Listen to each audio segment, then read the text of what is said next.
इस लेक्चर में हम देखेंगे भारत की मानक समय रेखा और अंतर्राष्ट्रीय समय रेखा के बारे में देखेंगे। अक्षांश रेखाएं क्या होती हैं, देशांतर रेखाएं क्या होती हैं, ये वाला टॉपिक हम पहले वाले वीडियो में डिस्कस कर चुके हैं, उसके बारे में जान चुके हैं। तो इस वीडियो में हम जानेंगे कि जो समय का निर्धारण किया जाता है किस रेखा के द्वारा किया जाता है। यहाँ पे अक्षांश रेखाएं दी गई हैं और देशांतर रेखाएं दी गई हैं। अक्षांश रेखाएं जो होती है पृथ्वी को हॉरिजॉन्टल विभाजित करती है, हॉरिजॉन्टल भागों में, हॉरिजॉन्टल में बांटती है, क्षैतिज रूप से बांटती है। जो हमारा देशांतर रेखा होती है वो हमारी पृथ्वी को ऊर्ध्वाधर बांटती है, जैसे आप इमेज में यहाँ पे देख रहे हैं। जो सबसे पृथ्वी के सबसे बीच से अक्षांश रेखा जाती है उसे भूमध्य रेखा बोलते हैं। और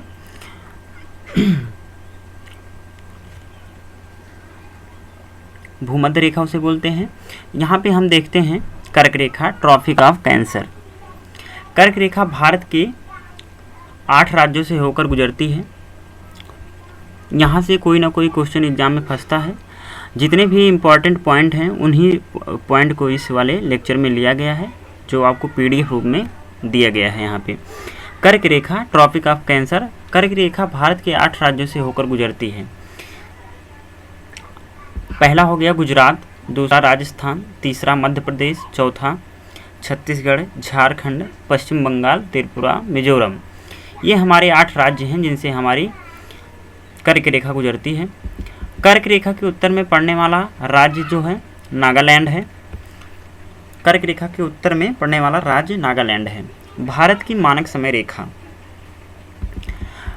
समय का निर्धारण है देशांतर रेखा के आधार पर किया जाता है, जो ग्लोब पर ऊर्ध्वाधर खींची जाती हैं। जैसे यहाँ पे दिखाया जा रहा है, देशांतर रेखाओं को दिखाया गया है ग्लोब में। हमारी पृथ्वी पर क्या होती हैं, ऊर्ध्वाधर एक काल्पनिक रेखा होती है जो पृथ्वी पर ग्लोब पे माना गया है, बनाया गया है, जिससे क्या किया जाता है, ये समय का निर्धारण करने में बहुत हेल्प करती हैं। ये वाला हमारा जो सबसे बीच से गया है, ये वाला हमारा ग्रीनविच रेखा है। और ये जो हमारा है, ये हमारा 82.5 अंश देशांतर रेखा है, जो भारत की मानक समय रेखा है। इस दोनों के बीच में लगभग 5.5 घंटे का अंतर होता है।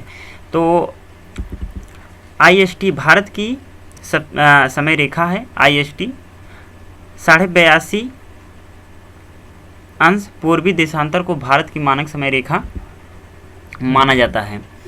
82.5 अंश पूर्वी देशांतर को मानक समय रेखा कुल 5 राज्यों से होकर गुजरती है,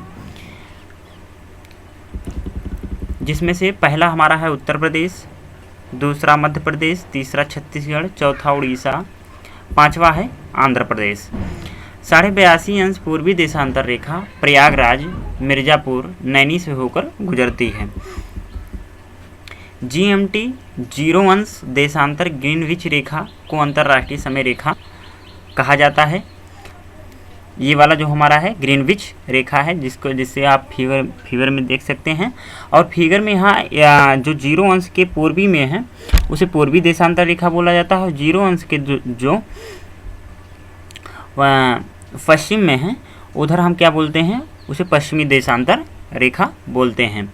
किसी भी मैप में हम क्या करते हैं, सबसे ऊपर नॉर्थ है, पोल नॉर्थ है डायरेक्शन को दिखाया जाता है, उत्तरी दिशा को दिखाया जाता है, नीचे दक्षिण को, और उसके जो हमारा लेफ़्ट साइड होता है, लेफ़्ट साइड में पश्चिम दिशा को और राइट साइड में पूर्व दिशा को दिखाया जाता है। IST और GMT में कुल 5.5 घंटे का अंतर होता है। 5 घंटे का अंतर होता है। IST भारत की समय रेखा है जो भारत से होकर जाती है, जबकि GMT अंतर्राष्ट्रीय मानक समय रेखा है जो लंदन से होकर जाती है। ये था कुछ इम्पॉर्टेंट पॉइंट वाइज नोट जो आपके एग्ज़ाम के लिए बेहद इम्पॉर्टेंट, बहुत ही महत्वपूर्ण है। इनसे क्वेश्चन ज़रूर आता है। तो आज इस टॉपिक को हम क्लियर किए हैं। वीडियो अच्छा लगे तो शेयर करें। Thank you watching this video.